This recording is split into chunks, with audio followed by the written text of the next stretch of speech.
When Joseph was an old man was he. He married Virgin Mary, the Queen of Galilee. He married Virgin Mary, the Queen of Galilee.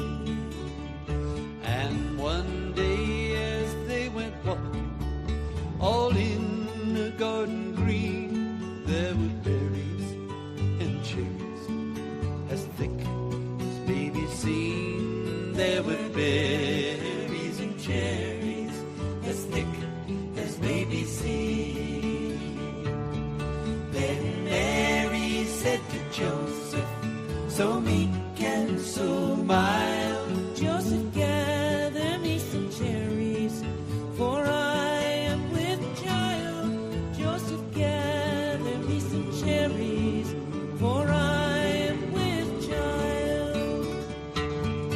Then Joseph flew in anger flew he. Let the father of the baby gather cherries for thee. Let the father of the baby gather cherries for thee.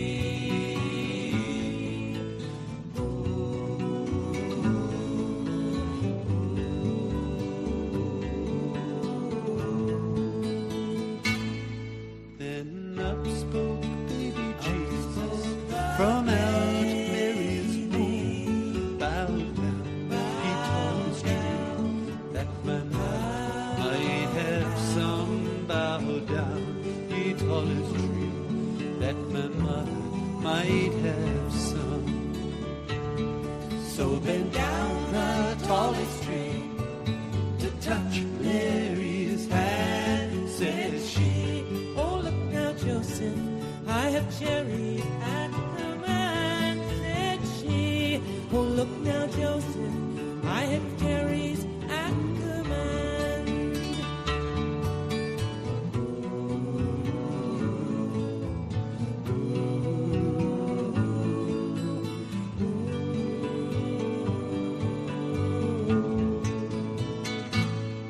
When Joseph was an old man was he.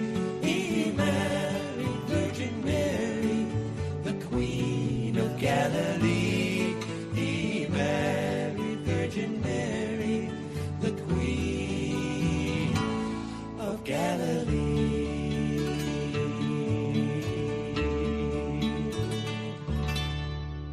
Dominus vobiscum, omnes salvete. Hello, everyone. I'm John Coleman from ApocatastasisInstitute for the Humanities, an alternative college and high school here on New Milford, Connecticut, USA. The purpose of this broadcast is to explore the topic when Joseph was an old man. And the opening song we had was entitled The Cherry Tree Carol. And that is an old English song, probably medieval. And it is one of the few religious themed pieces which finds its way into the famous child ballads. And you can look up that gentleman, Harold Child, I think was his name, a Boston fellow in the 18th or 19th century who collected a lot of English language folk songs and kind of canonized them, kind of collected a lot of songs that probably would have been lost otherwise. That's entitled, again, The Cherry Tree Carol. That particular recording was by Peter, Paul, and Mary, the great folk trio of the 1960s and 70s. As it happens, Mary Travers, Lord have mercy on her, lived in Ridgefield or Redding, Connecticut, until her death about 15 years ago. There's a great deal of artists in Ridgefield and Redding. There's a great deal of bastards in Ridgefield and Redding as well. Some of those are artists. Anyway, I'll bite my tongue. That's a good song, The Cherry Tree Carol, and it's appropriate to our time together here. So just let me appease my vanity and get on screen for you all and get the background music queued up, and we'll be off to the races. I suppose, kind of an Advent theme here, all in the interest of cultural knowledge. What shall we do? I am in a morning mood. It is morning here after all. And so I want my morning music. There we go. Sunny mornings. You're getting sunny mornings. They have these Christmas themes on StreamYard that I have to explore, but we'll get along just fine with this. Okay. So here we are, and we have all sorts of nice illustrations, but you'll get none of them before you get an advertisement for Apocatastasis. Maybe you won't if this thing doesn't load. There we go. What a beautiful website. Well, appropriate to this spiritual, religious, cultural theme, we invite you to join the staff and the students online or in person for the Divine Office, the singing of the Psalms according to the liturgical year. Right now, we have special antiphons and readings for Advent. Soon, we're going to have the same for Christmas. It's a beautiful custom going back actually to pre-Christian times, to the ancient Hebrews who would sing the Psalms at different times. In any case, the times that we maintain publicly are listed on our Divine Office site, and should you not be able to make it to Holy New Milford, this main stable link is going to do you good. Just click on that anytime you want to drop in for our prayers. Okay. So the circumstances of this, like so many things, was a conversation, and someone had brought up what they thought to be a troubling image of Saint Joseph being elderly and his betrothal and marriage to the Virgin Mary. And I believe the image was modeled off of Giotto, and I suspect this is either the Renaissance artist in question, actually medieval artist, or someone obviously influenced by Giotto. In any case, the age of Joseph, and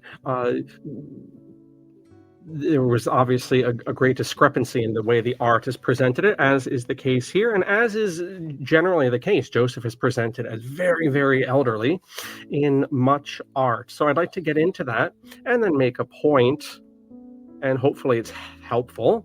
I wouldn't do these broadcasts if that wasn't the case, and I'll try to remember to cycle through these beautiful images of the foster father of Jesus from different centuries, including our modern type of, well, they're pastel colors, but this is not a watercolor.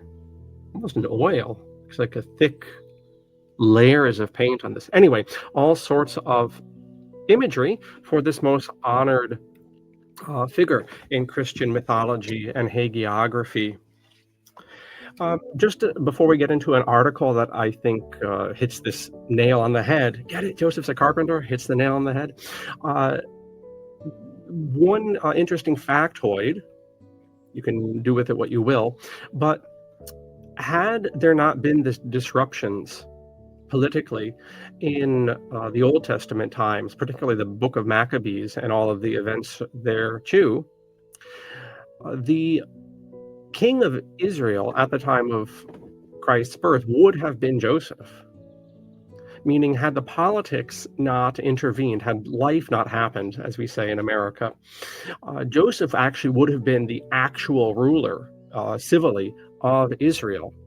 And that wasn't the circumstance he found himself in. Just like a lot of modern kings and queens and presidents even are running gas stations, are pumping gas, may not even know that they are the rightful ruler of this, that, or the other country. Why is that? Because politics happened, liberalism happened, wars happened, whatever the case may be. There was a time in the 1990s where there were 3 or 4 ex-presidents of Vietnam who ran 3 or 4 pizza parlors and laundromats in Virginia and Maryland. Why? Why were they running pizza parlors? Because their ass was kicked out of power by the CIA again and again. So a bunch of these dudes just ended up moving to America, probably in witness protection or something. But whatever the case may be, this is life. And so an interesting factoid is when we say that Jesus is the king, that is not just a poetical or a spiritual reality. It is actually the rightful position he ought to have had through his line, not physical, but legal, to Joseph. Because Joseph obviously goes back to the tribe of Judah, as does Mary, incidentally. Okay.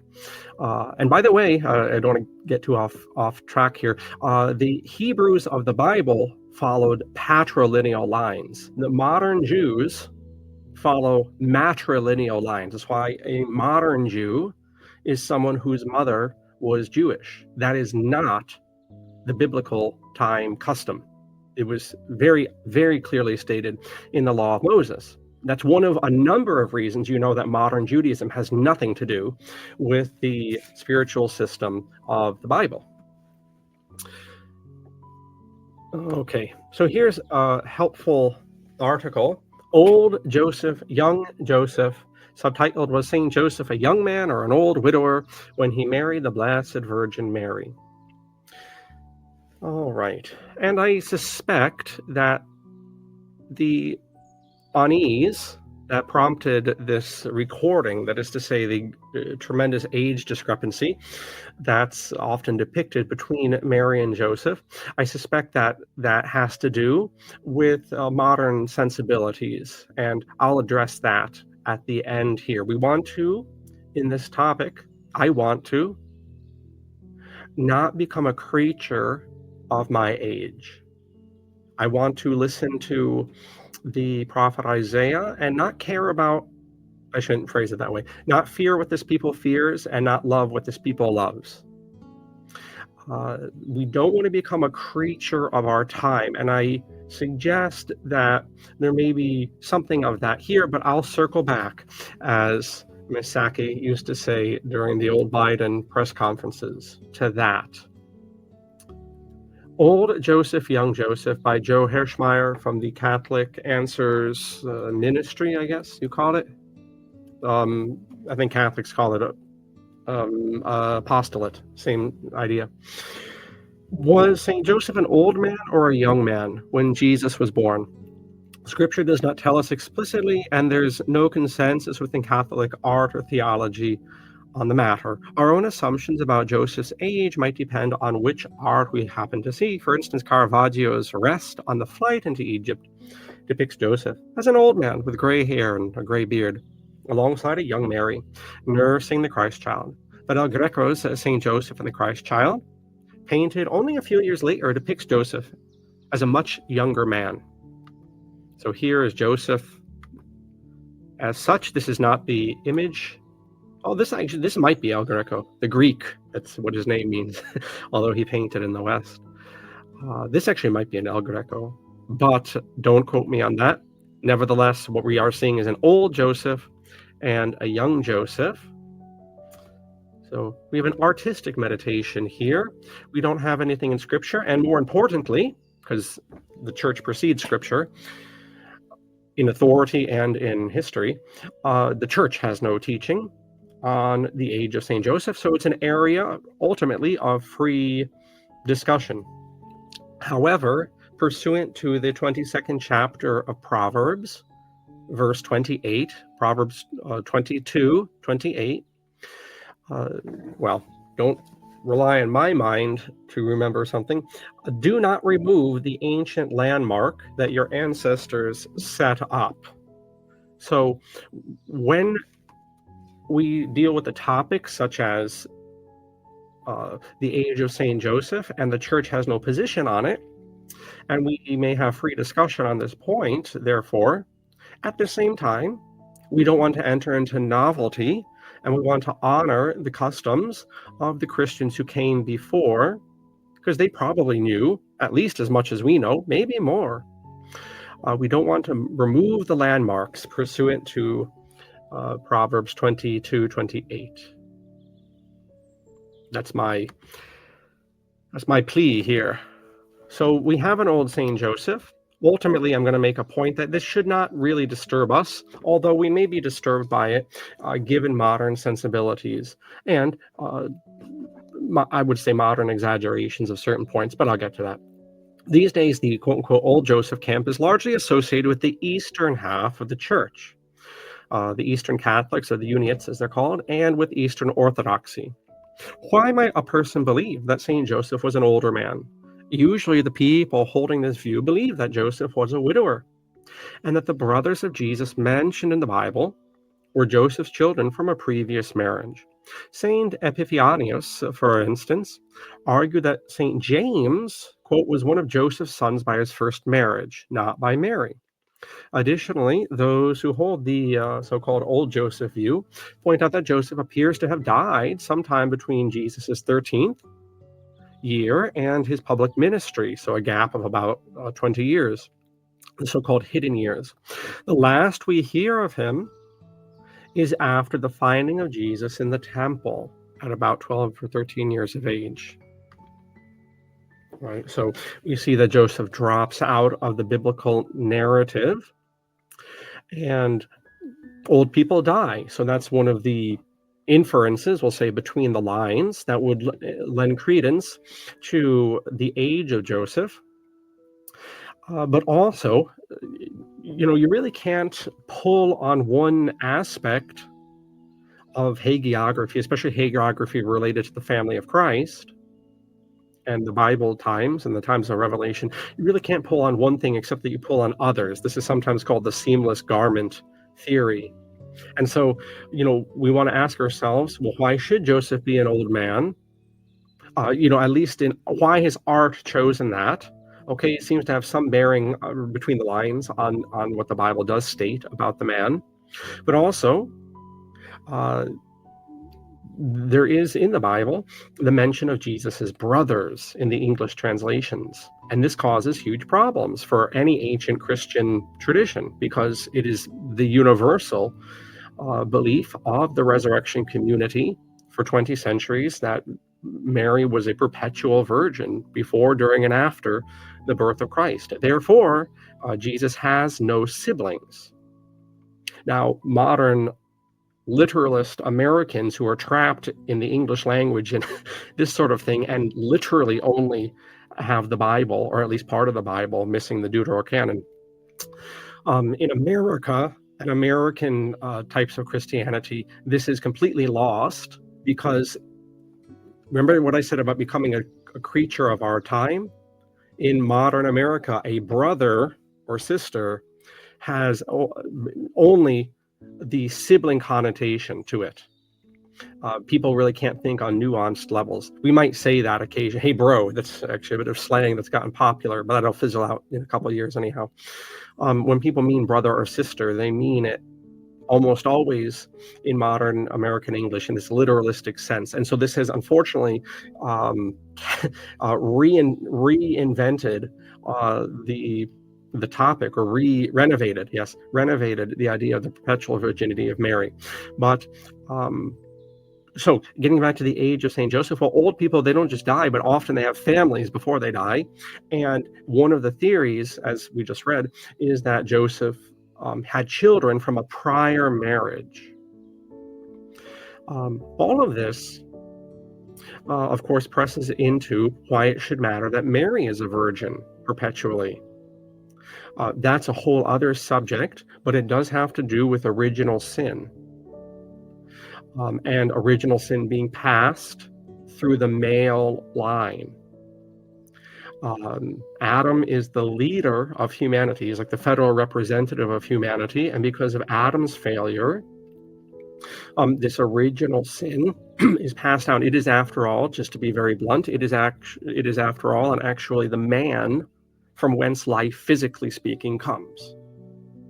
At least on the natural plane, it is the man's penis and sperm which creates the life. That's actually another modern myth, the idea that women give life in birth. That's not the case at all. Women nurture life, they incubate life, but they do not give life. They do not fertilize the egg. It is the man's energy and body fluids that does that. And so the original sin, this condition, it's a bigger phenomena than simply within the individual act of fertilization, but this is through the man's line. So it's very important that Christ not have a physical father because of that topic of original condition or sin or whatever phrase. I know there's other phrases for that reality. Likewise, it's very, very important, why should Mary be a virgin, before, during, and after, that there be no, shall we say, other claimants, and to the family line specifically of Jesus. Not for any modern dynastic reasons or historical dynastic reasons. There's all sorts of fan fiction to this effect. Remember the Da Vinci Code or Chalice of Holy Blood, Holy Grail. Some people remember that book, right? This is not this is all just a fiction imagination, and there's a whole world of that stuff. But there is, and so this is something we've completely lost in our day, the idea of virginity. Virginity is a spiritual quality, right? Nowadays, people think virginity is a physical thing. It's not. In moral theology, a man or a woman who is violated, who is raped, is still a virgin. There is no change there, because virginity is a spiritual quality. It is not a physical thing, just like a Jew or a Christian is not a physical thing primarily, though there would be a group of people called Jews. That's not what the Bible's talking about primarily. So these are spiritual concepts that we have to think on a higher level for. Conversely, right now, because of the CIA in this country, there's a whole group of people called incels that were ginned up for reasons of circumstance and reasons of media control, these so-called involuntary celibates. Well, guess what? A lot of those involuntary celibates absolutely are not virgins, because they're engaged in perhaps, by the sound of it, a lot of solitary sexual expression, let's say. They're not virgins, even though in the modern definition, they have not been with a woman. And presumably there are a lot of women like this too, vice versa. But that doesn't matter, right? Virginity is a quality of the soul. There's a Catholic saint from the summer called Saint Maria Goretti. And she was being accosted by a young male, and she went to her grave saying, no, this is not right. This is not right. Now, what's interesting about that is there would have been absolutely no guilt on her part to be raped. As I said, not only is the person who is raped, male or female, still a virgin, but also, obviously, there's no guilt there if there's no will. And yet, she was saying, this is not right. God does not want this. Why? Why? Because the virginity of the other person, such as it was lost. Because virginity is a spiritual reality, and this concept cannot be dealt with in its full profundity in just a few minutes dealing with this. But all of this, the age of Joseph and Mary, it presses on that. And then why should Mary be a virgin? Well, everything about Joseph kind of shines a light on Mary, and everything about Mary ultimately shines a light on Jesus. These are like moats around a tower, a castle, right? The doctrines about Joseph, and this is not a doctrine. The age of Joseph is not in any sense a doctrine. This is simply a pious, artistic custom. But nevertheless, it does have something to do with the virginity of Mary, and everything about Mary has to do with doctrines, actual doctrines about Jesus. So another reason why Joseph is presented as elderly, and this is an alternative thesis that this article will mention, is that old men, are not known for being particularly amorous, although even in the Holy Bible there are some examples, like the story of Susanna and the old perverts who try to entrap her, the wicked elders. And there's the character, I suppose, in, I don't know, Western art, but certainly the Western imagination of the dirty old man. But in general, as many a wife can attest, that the old man, he's not up for loving as much as he once was, let's say. And in fact, I know a song to this effect. What's it? He's got no florin, fine little Iorin. He's got no florin, fine little Odin. He's got no florin, he's lost his ding dooram. Maids, when you're young, never wed an old man. And it gets, the whole story is about a An old man who cannot perform in bed. Okay, so another reason, just to be delicately blunt, another reason Joseph is portrayed in especially Eastern art as being very elderly is because he's kind of sexless. Right, an old man, the testosterone drops, whatever. He's not quite the Casanova he was at 80 years of age as he was when he was 18, right? So that's another reason if you accept or if you run with the old Joseph idea. Okay. Um, Okay, a major reason why the View's popularity of the old Joseph is because of the influence of a popular second century text called the Proto-Evangelium of James, falsely claiming to be written by the Apostle James. In the Proto-Evangelium's account, after the Virgin Mary turned 12, heralds went out to all of Judea to find widowers who could marry her to protect her and preserve her pledged virginity. Now, that's a very ancient Christian idea. In fact, it's a liturgical feast, the presentation of Mary.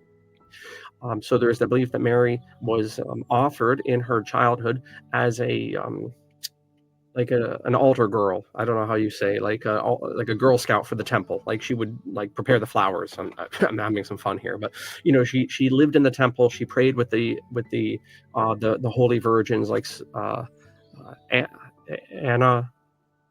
Who's the one in the temple in Luke chapter 2? Uh, Anna and Simeon. Here, what am I saying? I have a Bible here. Anyway, the Virgin Mary grew up as a child in the temple. She was presented in the temple, and then when it was time for her to be betrothed, Anna was the woman, and then Simeon, the Nuntimatus, yes. So this is a very old Christian feast. Now this, whether it's the Proto-Evangelium of James, or you might want to ask yourself, well, where does the story of the Virgin Mary being dedicated in the temple come from? That comes from a similar pseudo-gospel. So if you're not familiar, there's the canonical New Testament, and then there are a whole bevy of heretical apocryphal texts. That is to say, they're not real gospels. Oftentimes they pretend to be, or they're some rhyme or reason they're claiming the authority of the gospel, but they're not. Often the way you know this is because they're written hundreds of years after the canonical gospels, which are very, very soon published, so to speak, after the life of Christ. The fake, usually Gnostic gospels are like 200 or 300 years older. However, it's not just black or white. It's not just canonical New Testament Christian writings and then these heretical writings. A lot of people don't understand that there's a third category of, shall we say, useful non-canonical New Testament writings. And who is it useful to? Is it useful because I'm saying it? No, it's useful, or we should say semi-authoritative, not divinely inspired, but it has a certain authority. How? Because we can see the Christian community, the resurrection community from the early centuries have used imagery from these. And when this believing from these non-canonical authoritative texts enters the liturgy, that shows that the church is giving a certain sign of approval. It does not mean that it's scripture. You've probably heard of the books of Enoch, for instance, right? The books of Enoch cannot be in the New Testament because they have problems with them, including the fact that it says Enoch's the Messiah.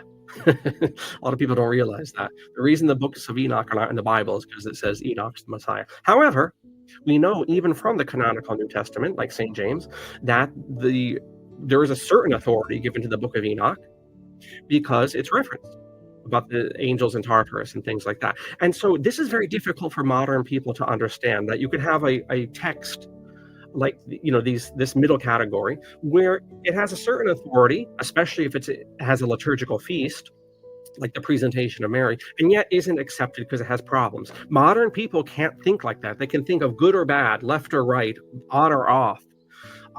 Keep in mind, Christianity is a pre-modern system, so it can accept the good stuff from the Proto-Evangelium of James, or some of these others, the Gospel of Pontius Pilate or whatever, and incorporate these stories.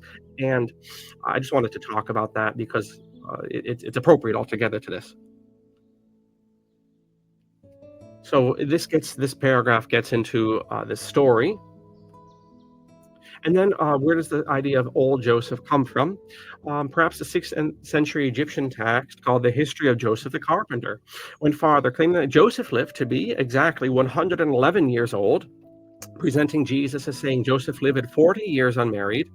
Thereafter, his wife remained under his care 49 years and then died. And a year after her death, my mother, the Blessed Mary, was entrusted to him by the priests, that he should keep her until the time of her marriage. By that telling, Joseph was already in his 90s by the time Jesus was born. And then it goes on here. And it also points out that even Christians along the centuries have been a little bit cautious about this. We're just talking, where does this idea of old Joseph come from? However, what caused Western theologians to reject this view of Joseph in favor of a young Joseph? This is old Joseph. This is young Joseph. Often you'll notice Joseph is presented with the same face as Christ. And that's not to imply parentage, but I suspect it's the same type of iconographic similarity you see with presentations of Adam.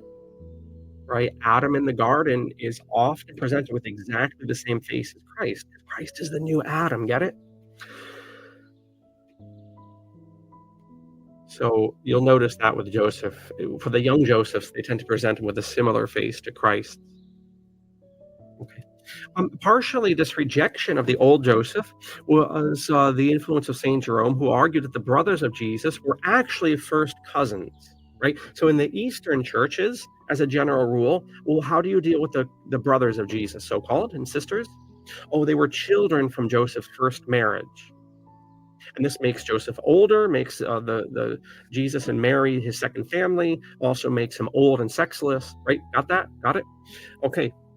Then the other interpretation of the brother of Jesus, more prominent in the West amongst Catholics and more traditional Protestants, is that the brothers of Jesus, and I should say, by the way, Martin Luther was adamant of the perpetual virginity of Mary, as were other of the original reformers. So even modern Protestants are not just in contradiction with the Catholics and the Orthodox, the ancient churches, but modern Protestants are American-style Protestants who do not hold to the virginity of Mary perpetually, are also in contradiction with their own tradition. Because Luther, in particular, wrote extensively on the perpetual virginity of Mary and why that had to be. Anyway, two of the brothers St. Mark mentions, James and Joseph, are described as sons of another Mary, likely Mary, the wife of Cleopas. Thus, they do seem to be not Joseph's sons from a previous marriage, but the sons of Mary and Cleopas, which would make them the cousins of Jesus in our terminology. Okay, Jerome's view eliminates the need to believe that Joseph was a widower, but it doesn't automatically mean Joseph was a young man. For that, we should look to the influence of theologians from the medieval period, like Jean Gerson from the University of Paris. Okay, and more recently, Venerable Fulton Sheen, the American televangelist, and Saint Jose Maria Escriva. So I'll leave it to you to read this. It's a very interesting article, Old Joseph, Young Joseph. I did want to make a final point, and part of this is delicate, which is one of the reasons I wanted to broadcast this audio-visually, because a text message or an email to the conversationalist that spurred this might have been, more, we'll say less nuanced than it should have been. So where does the trepidation about the age of Joseph at the marriage to Mary, where does that come about? Well, it comes about from modern concerns about child abuse, frankly, right? So Mary is believed to have been 12, maybe 13 at her marriage to Joseph. And whether he was in his manhood or in his old manhood, as the case may be, this makes modern people very uncomfortable. And that has to do with the concern for protecting children or abuse of authority from old people and young people, and not the least of which has to do with modern scandals. Epstein scandal is a big one, but those of us who keep our ear to the track know that there are many examples of this, actually quite organized child abuse, or white slavery, as it might be called. The Catholic Church is certainly known, unfortunately, for that in this country. Uh, that may have to do with the media or whatever, but there is a real problem there, no doubt. And other groups, the Mormon Church, it's everywhere. It's everywhere. And I understand why people, with that concern, might be hesitant about the age of Joseph and Mary's marriage. Well, first of all, keep in mind, we have to keep in mind that they're vowed to virginity. Uh, First of all, so hopefully that assuages um, uh, modern concerns. Also, this might be a good time to challenge this idea that Mary was not a virgin, that you see exclusively in modern, super modern American Christianities. Right? Joseph and Mary never had relations.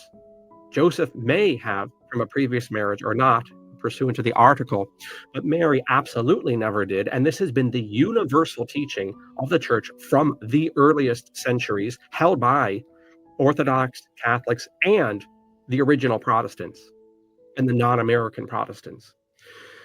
So there never was any sexual relations between Joseph and Mary. Um, and that, I think, is enough within this topic. Uh, Hopefully that sheds some light on things. I hope, more importantly, that the article from Catholic Answers, which is, I think, nothing that an Orthodox or a real traditional Protestant should have any problems with. This whole idea that Mary and Joseph ever had relations is a super modern novelty.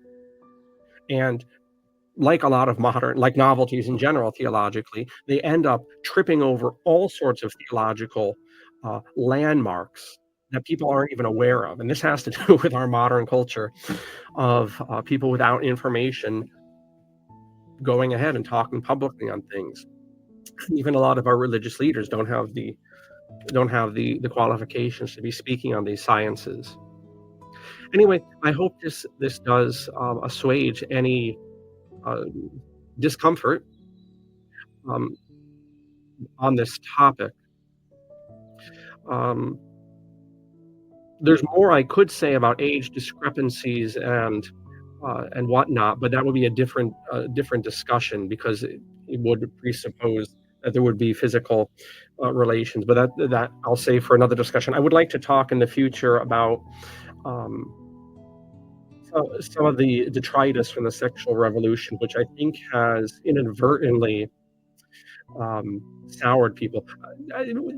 Although, without getting into that, because I do have to run, I will say part of the modern trepidation about age differences in relationships and this whole idea of the power differential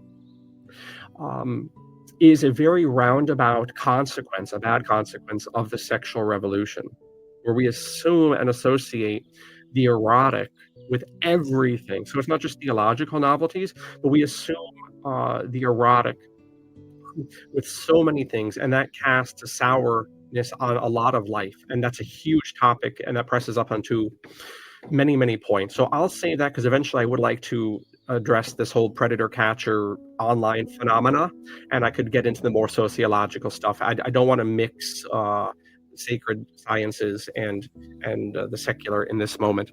But what I do want to do is go and pray morning prayer, lauds, at a local church. So I do have to boogie woogie.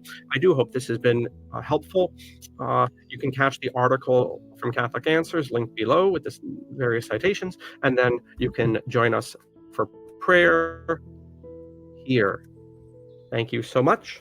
Have a great Advent, Christmas, and a great day. Masalama.